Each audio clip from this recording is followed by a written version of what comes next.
and gentlemen, introducing the Executive Vice President and Chief Technology Officer of NXP, Lars Reger.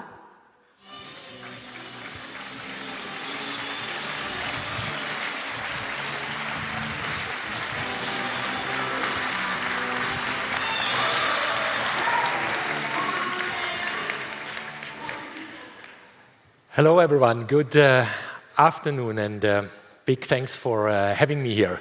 A truly special moment for me being here in Taiwan with all of you, and I would like to take the next hour to take you on a journey towards a brighter future, and of course a journey throughout the semiconductor industry.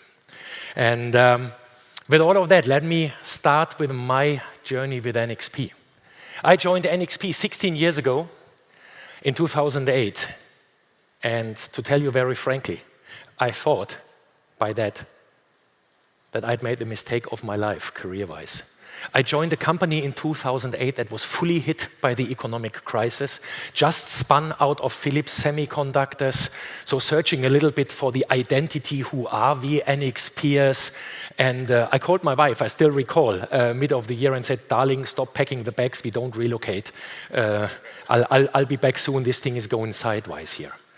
And you hear it in my voice, how proud I am to be now standing here as the CTO, so the chief nerd of a company that has 35,000 employees, 12,000 engineers, is sparkling from innovation, present in 30 countries, amongst others, also very strongly here in Taiwan.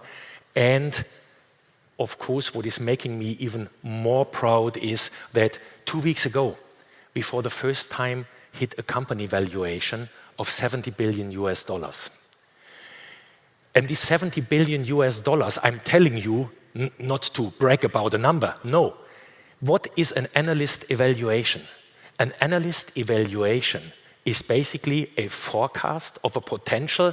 What can this company capture in value in the future? What can this company generate in future? How can this company help drive this world to a brighter future? And this is, of course, what fills me with pride if others are seeing this.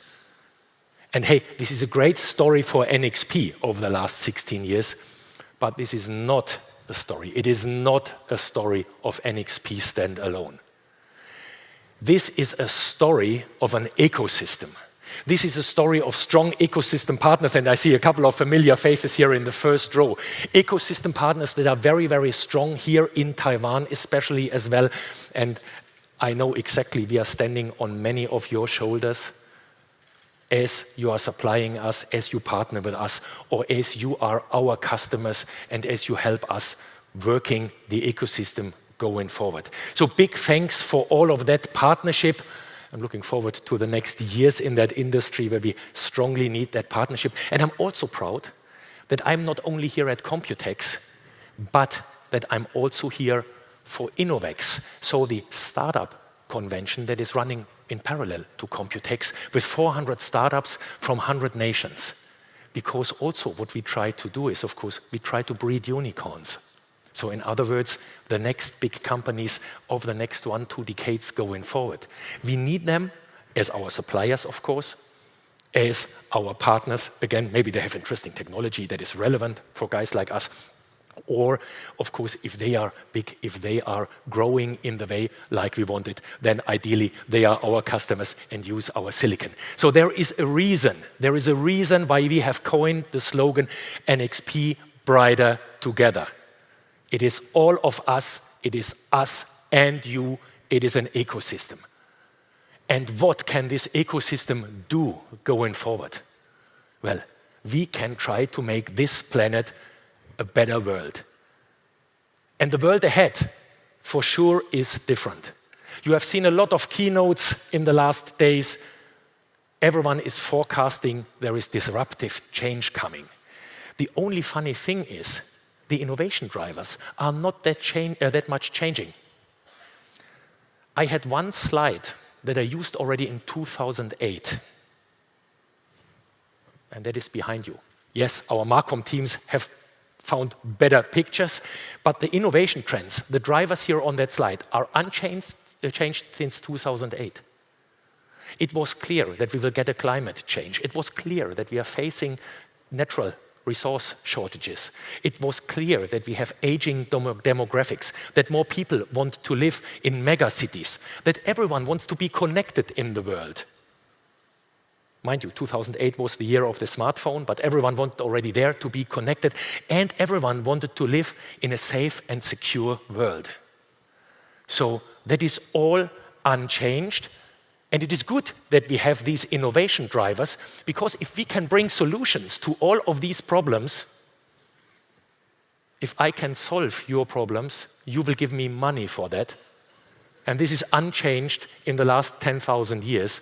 This is business. So for all of us, this is ample of opportunity to go into areas of goods manufacturing or people healing.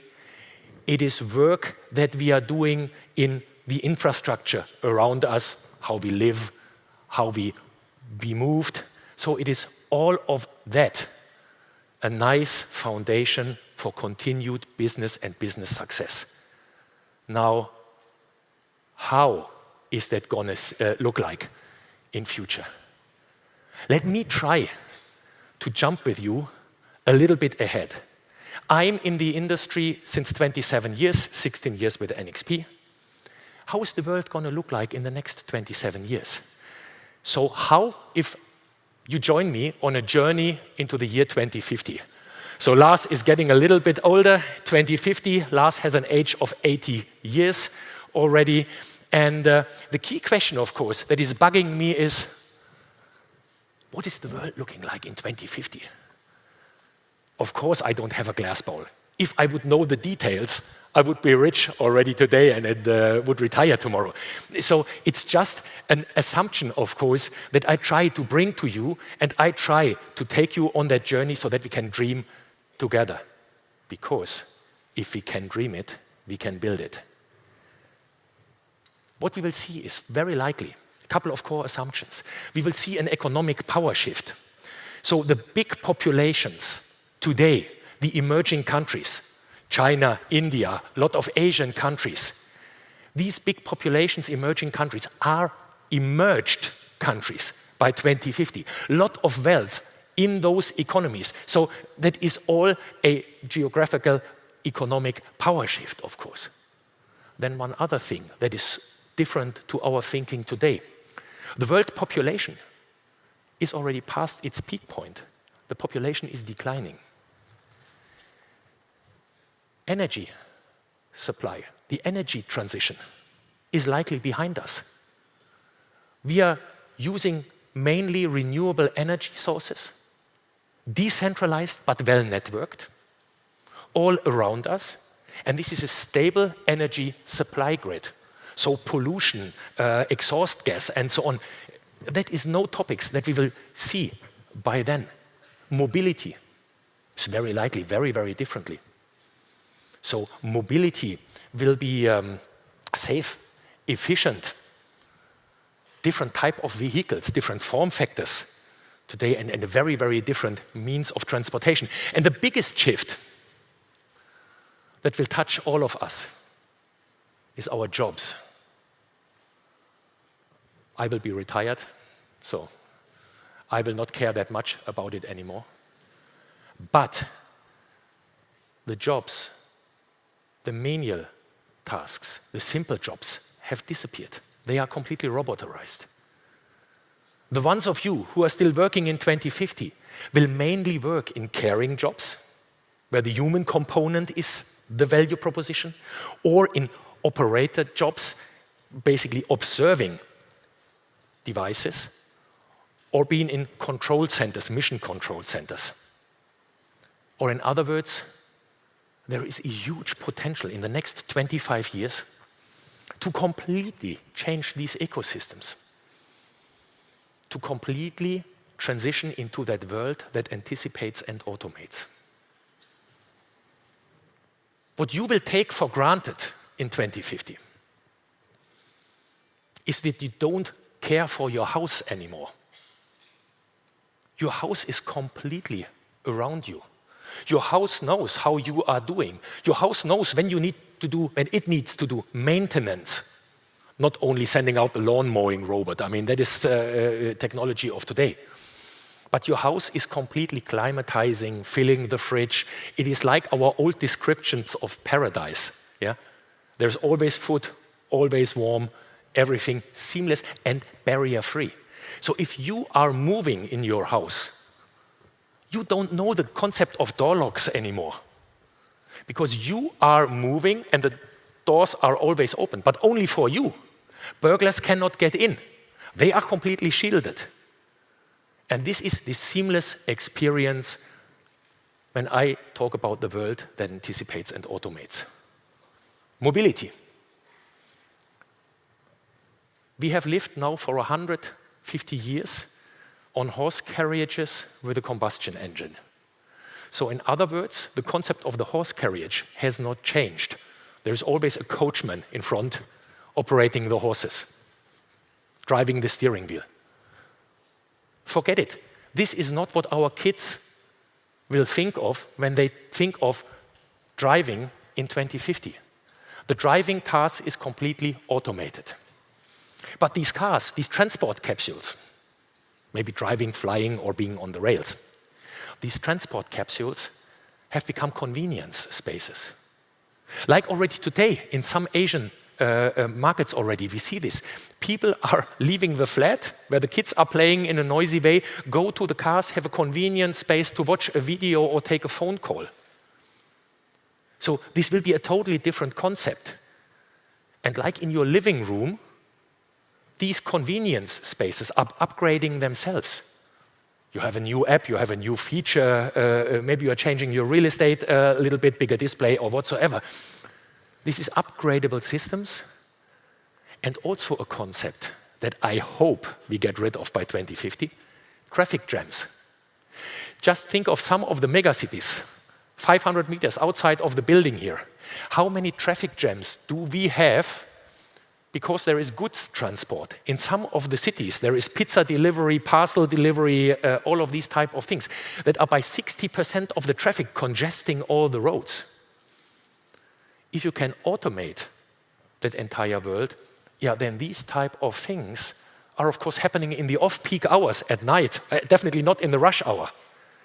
And you have a totally seamless traffic flow. And again, how are our factories looking like? Our factories will be clean and automated, okay? And there is only maintenance workers in the factories. Workers that come to repair or to upgrade a manufacturing robot. There will not be normal operation workers in the factories anymore. These operation workers are outside in a mission control center, are sitting in front of 2 or 3 screens. They don't wear the blue color shirts anymore, but they are sitting there as dispatchers, as observers, and only interact if something goes wrong that the robots cannot handle. All the rest is automated. And I see the first faces here in the audience saying, should I believe him? I don't know. This here, what I have here on the slide is not a dream. This is happening, and I have seen it. And I tell you where I have seen it. I've seen it here, in Taiwan. This is what TSMC is already doing. If you are looking into TSMC's most modern fabs, what you see is a lot of maintenance workers in the clean room, highly automated systems, high-speed transportation systems of silicon wafers, and a mission control center outside of the clean room. And TSMC is maybe one of the first companies in the world, because these semiconductor factories are so capital intense and so heavy to invest in, that these far advanced concepts are taking place for the first time. But Taiwan is one of the front runners in all of that. Now, I told you I've already jumped to the year 2050, and let me quickly introduce you to another member of the Reger family. This is Kira, my then 16-year-old granddaughter. And Kira is gonna ask all sorts of questions to Grandpa. Hey, Grandpa Lars, Grandma has said that you have been pretty heavily working in the industry of all these robots, and that you have talked since 50 years already about a world that anticipates and automates. Grandma even said that when you started working, you didn't have a mobile phone. I said, yeah, Kira, that's true. Grandpa, can you tell me how your youth was, how your job was, how was your career in this, how do you call it, semiconductor industry, Grandpa? Yes, Kira, I can tell you. Over the last 40 years, there had been interesting developments. And let me give you this story. Grandpa was actively involved in the transformation of the industry, of the world, to digital twins. Then we had the great robot awakening. And to awake the robots, we had to do the system brain shift. And Kira's interesting headlines, Grandpa, but what does this exactly mean? Well, Kira, let me tell you.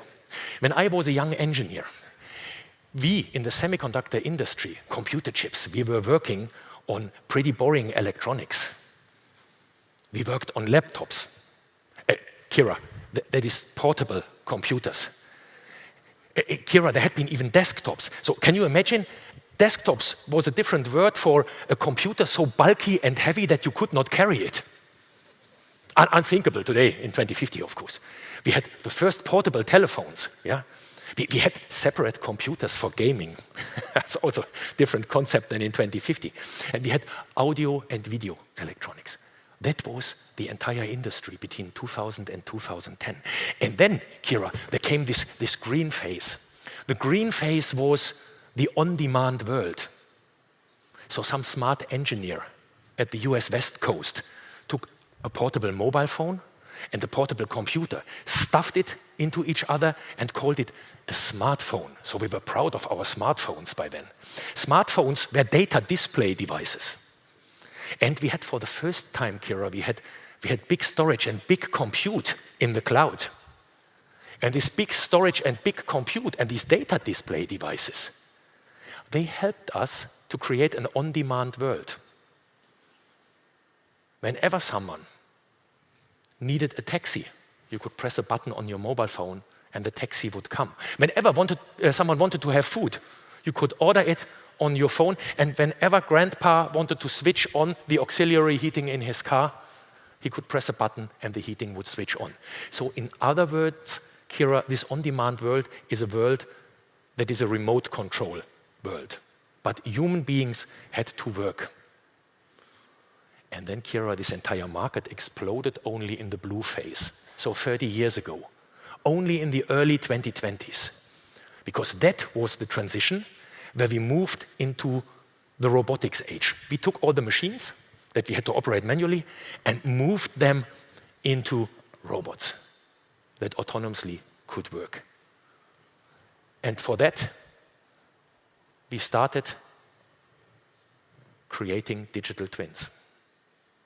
And these digital twins were complete mappings of me in the cloud, so my state of health, my state of wealth, my entire physical correct mapping in the cloud. And what we also did, Kira, is we did this for everything around us. We did this for industrial manufacturing, we did this for healthcare, for hospitals, we did this for smart homes. We developed smart homes only by 2020, and we did this for cars. And then we tried to combine all of these digital twins. And that was the first step. But Kira, having all of our stuff somewhere in the digital world didn't give us anything. There had been visionary guys. Maybe you still recall that old tool, Facebook. Mark Zuckerberg invented it, and Mark Zuckerberg started talking about a concept that he called metaverse. Jensen Huang, an AI evangelist of these times, he talked about digital twins, and he called them omniverse. But seriously, without the next steps, these two gentlemen would only have been funny digital game developers.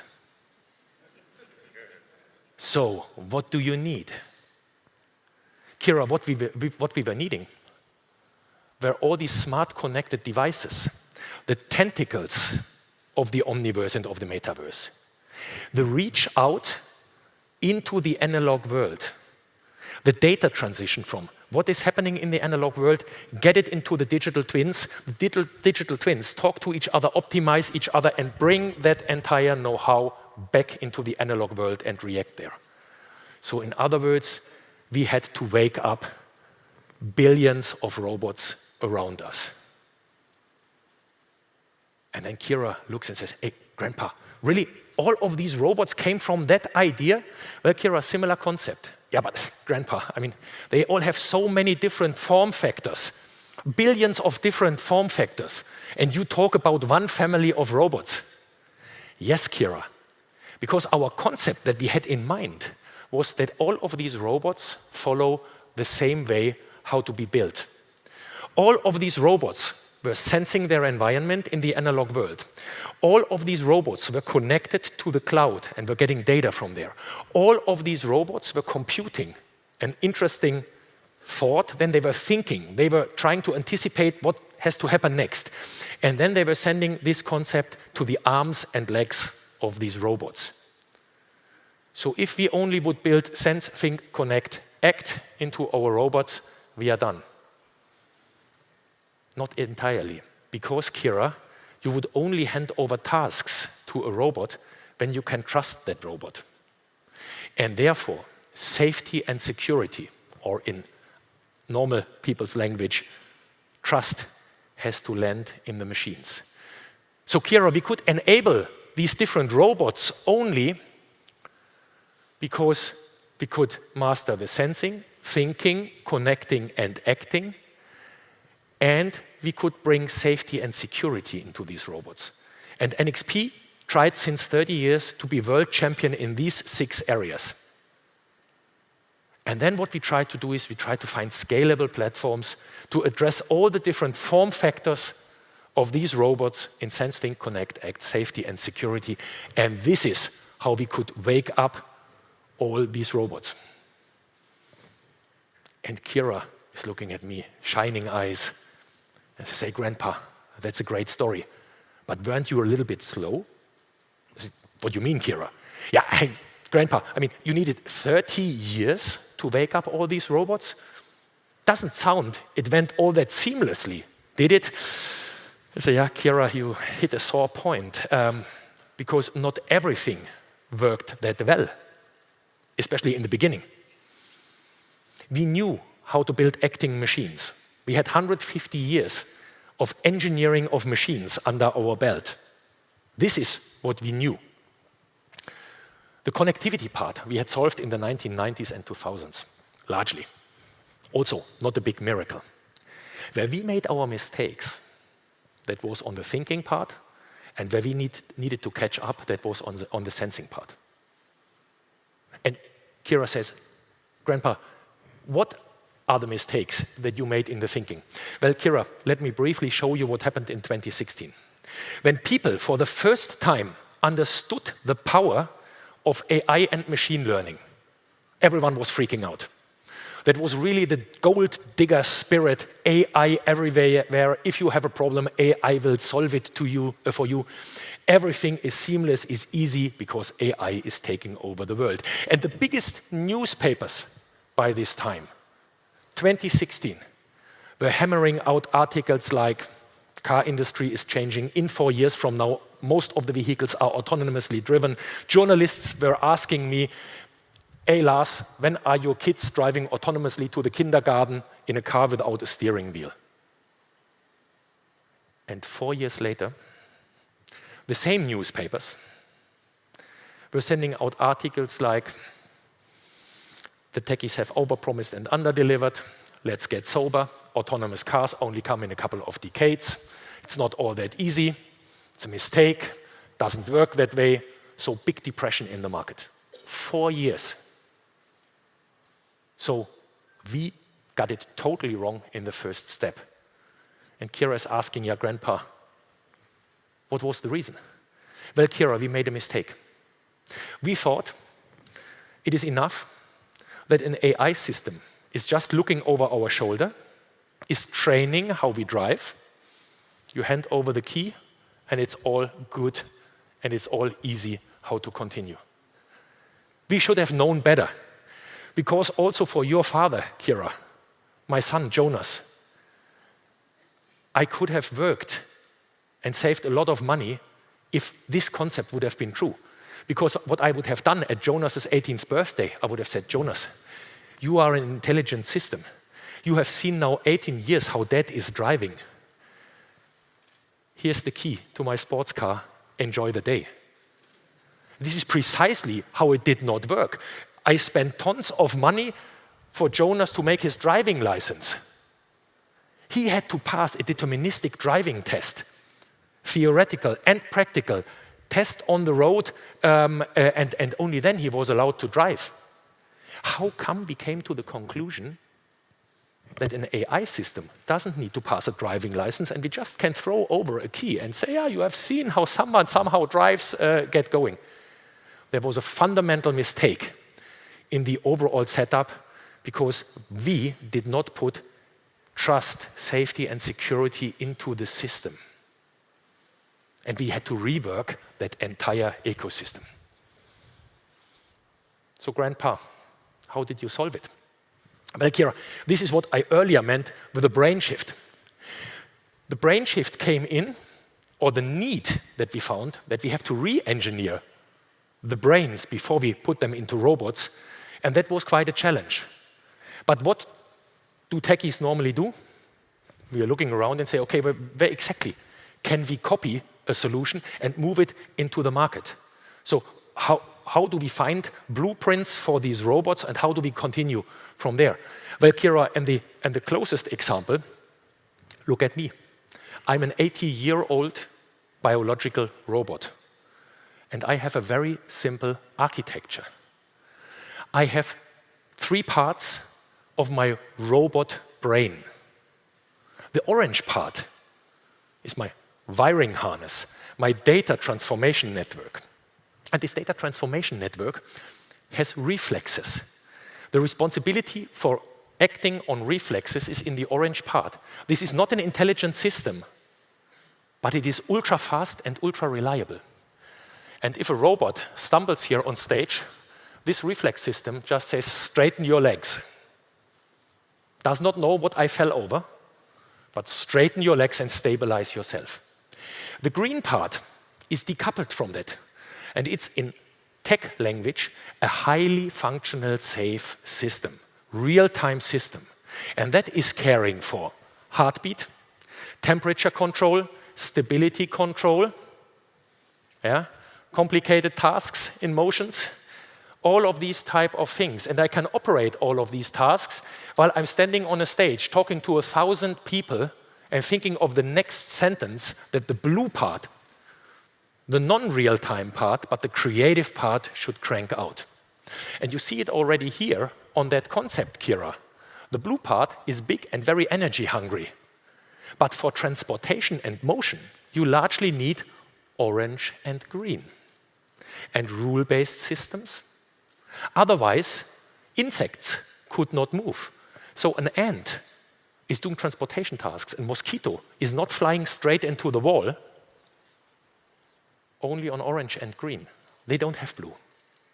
They have simple trapping algorithms, and you can trap insects pretty easily because they can get stuck in simple algorithms and don't find enough creative solutions to climb out of a trap again. There you need the bluish part. But for us human beings, that bluish part is often needed for playing piano, for writing love letters, and for most of the robots, you need the capability to write love letters. You want functional, safe transportation.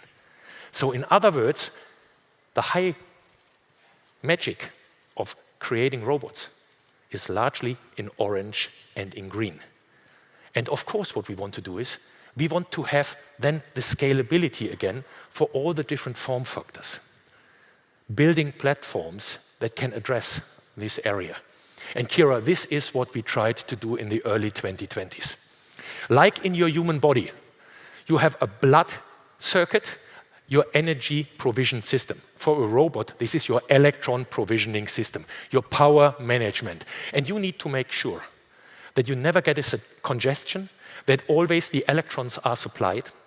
And why do you need to make sure that this happens? Because otherwise you get a stroke or a heart attack or whatsoever. No. So for your robots, this green part, functional safe power management ICs, functional safe power supply and efficient power supply is the absolute foundation for that robot building, and we brought out a complete platform for functional safe power management ICs in the early 20s.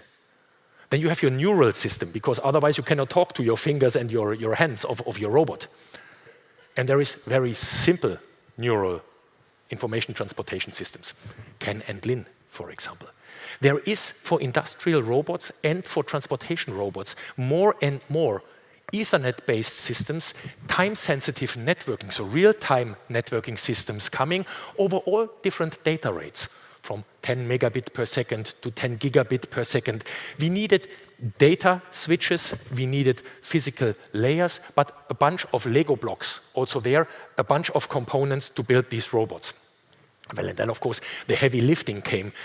We introduced in our company in the early 2020s, so precisely 2024, a platform that we call the CoreRide platform. So a family of similar products, from small microcontrollers with embedded memory in those days 40 nanometer technology, to 5 nanometer microprocessor units, customizable IP, really heavy duty, but all highly functional, safe electronics that can do the task of this surprise-free, real-time execution of big amounts of data. And as they came all from the same family offspring, we could start to leverage one software platform, so one way of programming this hardware. And just to make it very clear, what is a robot? A robot is a machine, just a piece of hardware, but it is a piece of customizable hardware. And how do you customize your hardware? You program it. I mean, this is the reason for existence for software in this entire machinery discussion. So a software-defined robot is software-defined because it has to be flexible. So in other words, if you have these building blocks, Kira, you can start mapping it back onto the brain. And now you say, okay, there is the network information dispatching layer, there is the orange, the green part, and grandpa for the blue part, we need AI accelerators. Yes, Kira, and there had been already in the early 2020s, somewhere between 50 and 200 companies out there that did AI accelerators that we could use. And Kira, in 2023, I saw the first time that customers were taking these architectures and were bringing them into the market. For example, a Chinese company, Leap Motor. You see it exactly, the orange and green part on one PCB in the bottom part, the blue part on an AI-enabled chip in the upper part. We started experimenting already in 2019 with guys like Continental on what we called a blue box. You see this reference kit from NXP there. The S32G, so a big gateway, functional safe gateway, as the green part of the brain. 4 PCI Express slots for AI accelerators that can land on the unit. And bring your own AI accelerator, plug it in, and you can expand your brain as much as you want into the bluish part.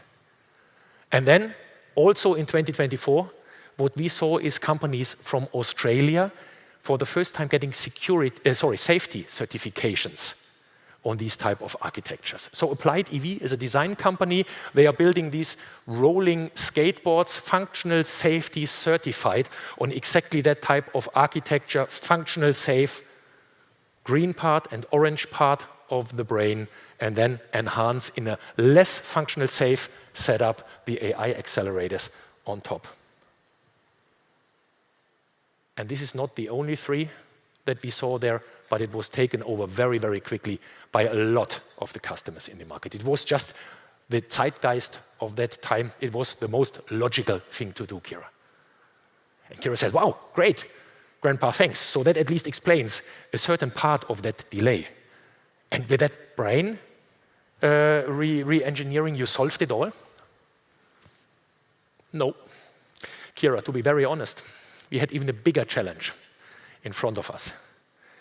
And that was the challenge that these robots were inferior to humans. For example, in 23, we had already self-driving cars, level 3 cars, so with a highway assistance system, out there on the roads in Germany. The Mercedes S-Class and the BMW 7 Series. The only issue was these cars could only drive up to 60 kilometers an hour on a highway. And no one, hardly anyone, would buy a system that can only drive 60 kilometers on a highway. I mean, then you go manual driving and you speed again. Especially, we didn't have speed limits by then on the German highways. Yeah? So Grandpa could go 250 kilometers an hour on that highway. Yeah? So that was true fun. 4 times the speed of these autonomous systems. So what was the reason? I mean, the brains were there, Grandpa, and what were the reasons why these cars couldn't drive faster? Well, Kira, the issue was these cars were more short-sighted than Grandpa himself. So these cars needed better eyes. These cars needed better sensors. Kira says, okay, I understand you, Grandpa. But what was your vision? How did you try to solve it? Well, Kira, I went back to my childhood dreams. And I was looking at my idols. And these idols were superheroes. And like the guys in Hogwarts, I was dreaming of having a magic wand, make one funny move, and the spell and objects could be influenced in my environment. Like the Jedis, I wanted to have telepathic capabilities. I wanted to know what goods are doing outside of my line of sight. Like Superman, I wanted to have X-ray vision, looking across a wall, looking into rain, fog, and snow where my eyes could not help me anymore. I wanted to understand what is in front of me. And like Douglas Adams in Hitchhiker's Guide Through Galaxy wrote, Stafford Beeblebrox was using a thing called bubblefish, and he could stick it into his ear, and then suddenly he could understand all languages of the universe that were spoken around him. With these 4 super senses, superpowers, my robots would be unbeatable. So we started working on that, Kira. For influencing the objects in your proximity, we used a thing that we called ultra-wideband. My car key moved into my watch. When I was approaching my car, the car opened up without me taking any action, but just by being there, by measuring where Lars is. And you have this today in your house. You move in, your light, your sound, your temperature is following you. All the door unlock and lock is done by your superpower, your magic wand at your wrist. Knowing what is happening 10 cars ahead of you in real time, we do via V2X, car-to-car communication, cellular or DSRC based. That was a battle in the 2010 years. Yeah? But there was a lot of discussion. If this car 10 cars ahead of me is doing an emergency braking, I would know it in my car 2 milliseconds later, and I can react before I see the brake lights of the car in front of me. So that was really, really important for reaction, for safety, for arranging the world around me in a proper way. We were working on high-resolution radar. We tried to bend the rules of physics as much as possible there. If radar would be as good as laser scanners, we had laser scanners in the early 2020s. If radar would be as good as my eyes or as laser scanners, how cool would that be? Because radar is working in rain and fog. I have my X-ray vision. And we grouped together the big industry players of the 2020s, and we defined a standard, a common language, Matter, so that all smart connected devices have one way to talk to each other. Or in other words, what we did is, in physics, for this high-resolution radar, let me just give you 2 examples, Kira. We took 3 radar sensors, off-the-shelf radar sensors, and we synchronized them. And we synchronized them via Ethernet. And if you can make sure that these standard, cheap, off-the-shelf radar sensors are sending and receiving at the same phase, so coherently, then what I can build is out of 3 10 centimeters antennas, I can build a virtual 2-meter antenna. And in radar, antenna size is resolution. So for the first time with a partner company, NXP could show at CES 2024 that we can measure two of you walking in front of me over a distance of up to 250 meters. If I could manage obstacle detection over 250 meters, then I can afford driving speed of more than 130 kilometers an hour on a highway. So Kira, this is how we reached the inflection point of highway assistance systems with the right brains are in the cars, and now we all could buy them because it made sense for us. We had highway level 3 driving systems for 130 kilometers an hour on the highways, and that was the speed of these days. Second example, this meta standard that I was talking about. Kira, what we did there is we had connected homes in 2020. But my father and my mother, Kira, they stopped buying smart home equipment, connected home equipment, because they were afraid whatever they buy, they can throw away the year thereafter. They had sound boxes that did not talk to the energy management system. The energy management system did not understand the window blinders. The window blinders did not know where the electric vehicle is. So we had connected homes, but we did not have smart homes. And by this language unification, suddenly use cases came into play where the solar cells on grandpa's house were producing energy. And then your aunt, Leah, was switching on the hairdryer. And the energy management system in the house knew this is a hairdryer that needs 2,000 watts for 5 minutes. So switch off the fridge. The fridge is keeping the temperature for 8 hours. Switch off the washing machine for 5 minutes. Let the hairdryer run on the solar energy. And afterwards, you're going back to normal operations for all the other energy users. And of course, it was not only a language that we introduced, but it was also a passport that we introduced, because you didn't want to have crazy equipment in your house. The washing machine had to have a passport and had to say, hey, believe me, I'm the washing machine. The hairdryer had to say, and here's my passport, I'm the hairdryer. Yeah? And the solar cells or the energy management system had to say, and you know what, guys, I have authority above you all because I'm the energy management system. So these entire security certifications, passports, and common language, they helped us generate this ecosystem. And what we at NXP did for that in 2023, we brought the first Meta-certified controllers out there next to the i.MX microcontroller and microprocessor family that we are using in a lot of industrial devices and in a lot of display-centric devices. We had the first radios because this Meta standard was living on Zigbee, Bluetooth, and Wi-Fi transmission standards. So we did not invent new transmission standards, but the common language. We did not invent new phone lines, but we decided that we talk in one language, in English, over those phone lines, and we could understand each other. And this is how this Meta came into life. So Kira, what Grandpa did over the last 50 years, largely not over the last 10 years, because I was retired already, but in the 40 years before. Grandpa just worked on one simple task. Grandpa worked on converting machines into robots. And it took me and the industry 40 years. And this architectural transition was the first and most important part. So the way how machines were built had to be completely redone.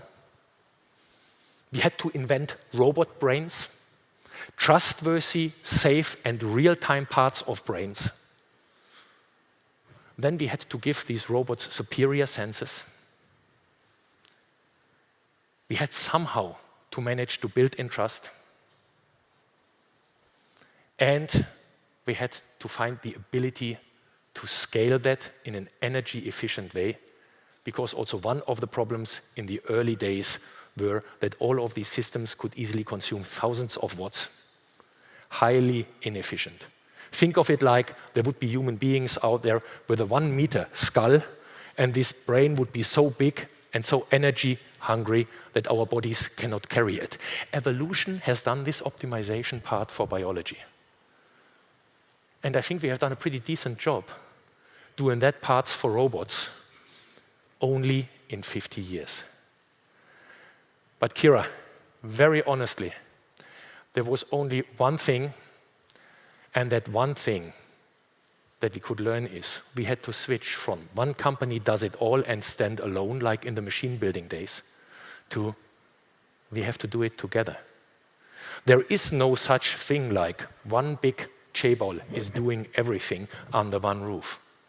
It was an ecosystem play. It was a play where we needed the industry players, where we needed academia from research, and where we needed a lot of help from politicians, also globally, because also one nation could not do it stand alone. This was like 100 years earlier flying to the moon. This is hardly payable by one nation. And that, Kira, was maybe the most important learning for me in the last 50 years, and it will be the most important learning for you going forward. What you can dream, you can build. If you can't dream it, don't even try it. And for all of you here in the audience, maybe I'm just a dreamer, but I'm not the only one. And if you join me on that journey, our industry will be a lot of fun. Thank you.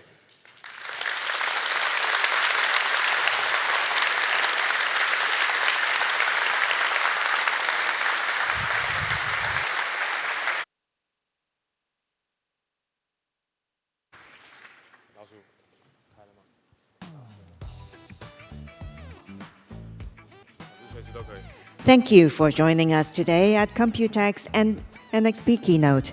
The next keynote will begin at 11 a.m. tomorrow.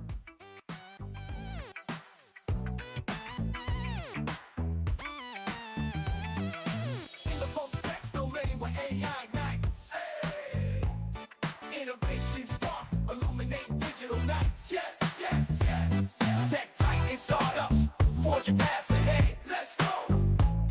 At COMPUTEX core, where legends are bred, where legends are bred. Check it, it's the rise of the tech scene. Listen close, AI's the heartbeat. Tech giants, they impose startups on the grind. Chasing their dreams in the realm of innovation. Nothing's as it seems, networking sessions where minds collide. Ideas sparking innovation as our guide. From the product launch to thought leadership stance, we're carving our path, taking every change. So let's raise our voices in this digital symphony. Tech giants and startups rewriting history in the pursuit of